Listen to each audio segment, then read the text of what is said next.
그래서 이제 이 그 초기 암은 뭐 재발 안 하는 게 아니다. 꼭 그러기 때문에 재발 방지를 위해서 역시 노력을 해야 된다.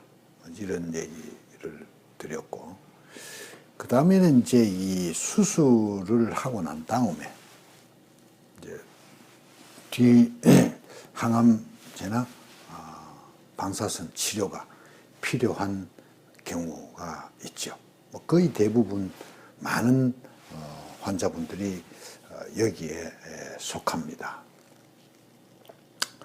근데 이제 여기 사실은 굉장히 정도 차이가 많습니다. 여기서 가령 그 병기를 얘기를 한다면 2기에서 3기인데,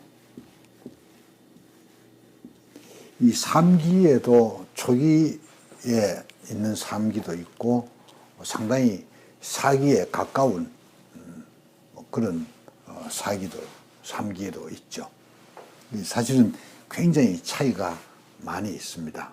그러나 큰 원칙은 적어도 이 경우에는 재발의 위험이 높다.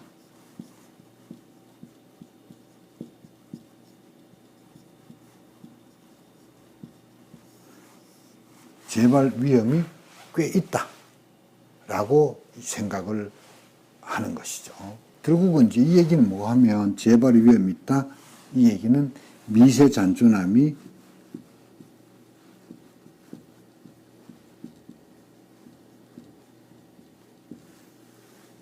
남아있다 하는 얘기가 되겠습니다.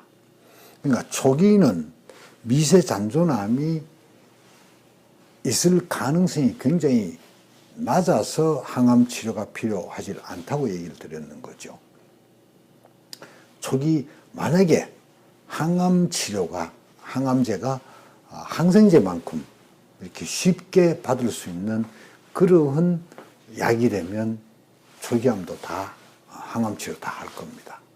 그러나 그렇게 하기에는 항암체가 너무 강력하기 때문에 확실치 않는데 못 갖다 댄다 이런 얘기고, 2기, 3기는 재발할 확률도 꽤 있기 때문에 미세 잔존암이 남아있을 확률이 상당히 높기 때문에 이걸 없애기 위해서 항암제를 고생스러워도 해야 된다. 부작용이 있어도 해야 된다. 이렇게 가는 거죠. 그런데 상당히 많은 분들이 여기에서 항암제를 얘기할 때 겁부터 냅니다. 항암제를 하면 뭐 몸이 다 망가지는 것처럼 그렇게 생각을 하지만은 여기에서 항암제에 대한 얘기를 하지 않을 수가 없습니다. 항암제. 이 항암제가 좀 다들 부작용만 쳐다보면 부작용만 보입니다. 그러나 이게 상당히 안전한 약이라서 의사들이 항암제를 하자고 얘기하는 건 아닙니다. 물론 부작용이 심합니다. 어쩔 수 없어서 쓰는 약이죠.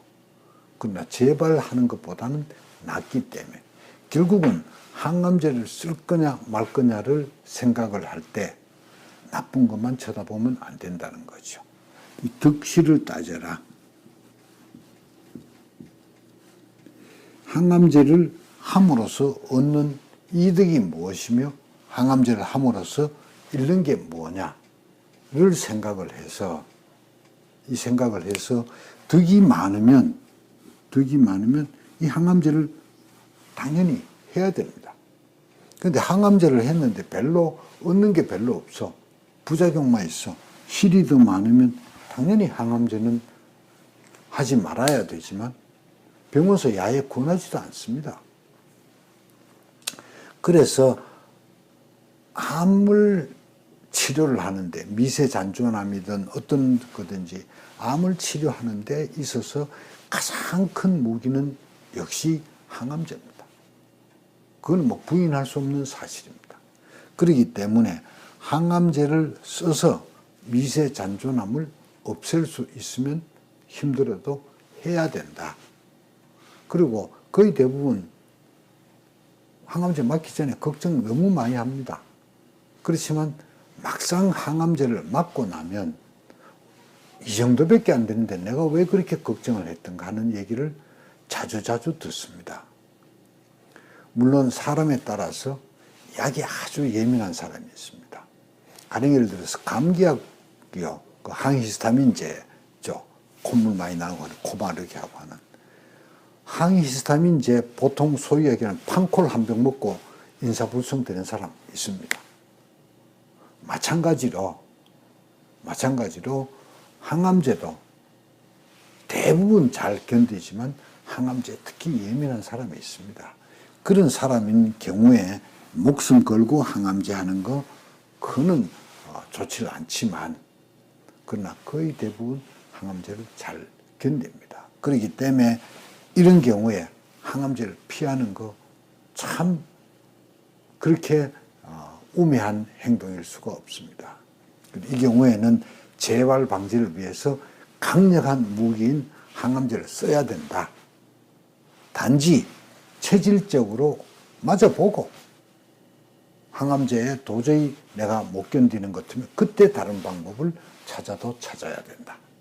그래서 결국은 이 암 2기, 3기는 결국은 암도 미세잔존암이 남아있다고 생각을 해야 되기 때문에 암도 치료를 해야 되고 또 나도 잘 관리를 해야 되는 그런 상황에 있는 것이 이제 이 상황입니다.